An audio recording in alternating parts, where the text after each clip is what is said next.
Tubestation became a reality really because we noticed that whatever time of the year we were here, there were always people surfing.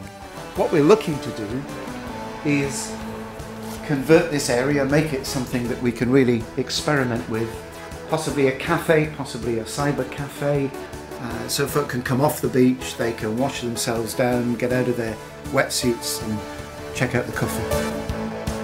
So we've got a big space, we've got a lot of chairs, and we've got a lot of hopes for this building really. It's going to be the centre of what we do with Tubestation.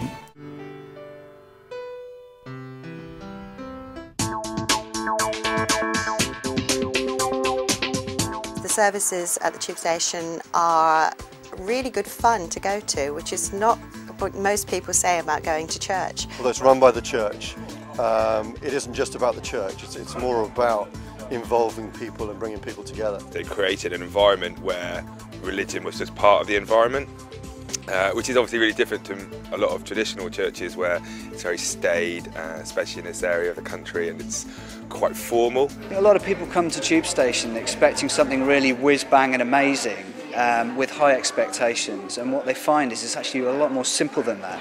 It all hinges on this concept of love your neighbour.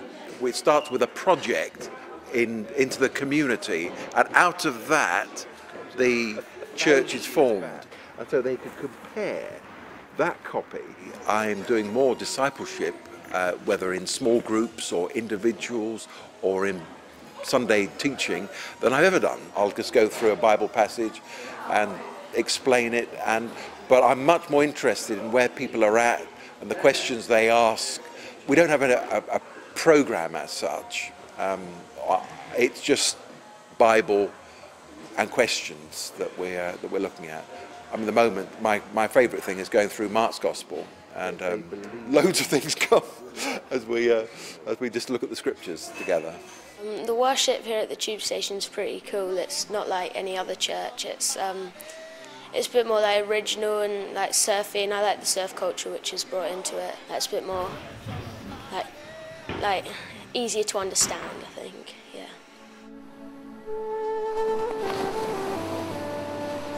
We had an opportunity recently to lead a pro surfers funeral, and led about 100 surfers in a paddle out, where you all paddle out the back of the waves and form a circle together, and then threw flowers into the centre of the circle and just cried out this professional surfer's name.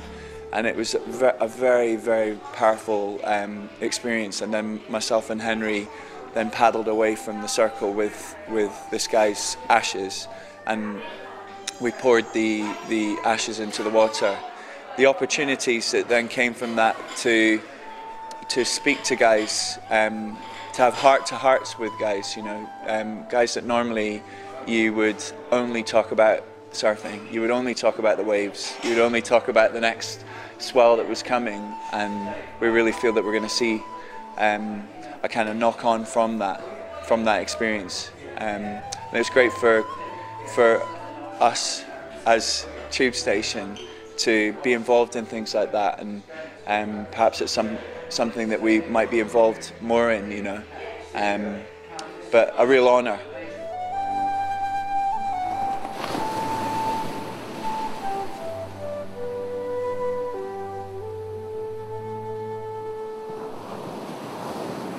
I'm very much the new boy here.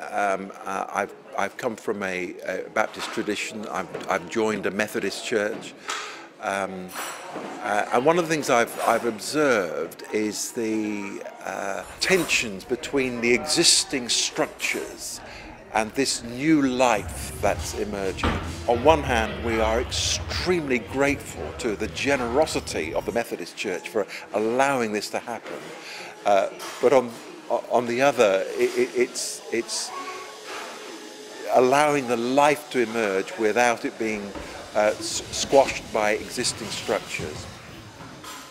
The crucial thing is trust and a generosity of spirit. I think that those are the crucial things on both sides, and when that happens, it's is glorious. Tubestation as a project, as a fresh expression, was born out of the local Methodist circuit here. And in their wisdom, they gave us essentially a blank canvas. They gave us freedom, and I think that is an essential ingredient to making it work. We could have quite easily set up a church which was totally culturally relevant and in effect diverge from the local Methodist way of doing things, which is very systematic, it's very traditional. But what we actually did, and we feel in hindsight was a really good decision, was stay in the local circuit. And the result is, 3 years down the line, that we actually have a very diverse indeed way of expressing our faith. And it's a united expression rather than an expression which has gone on a tangent from the local traditional church. And I think that's a really, really healthy thing. We love the thought that 100 plus years ago, there were about 600 or so of these little buildings built by the Methodist Church that sprung up all around the county. And very often they were built by the men and women of those little rural communities. There is somewhere in this day and age, inherent in people, this need for community and this potentially this inspiration to come together once again and do something using these little chapels which have this old heritage of God-inspired community building and come together and do something for the greater good for our generation.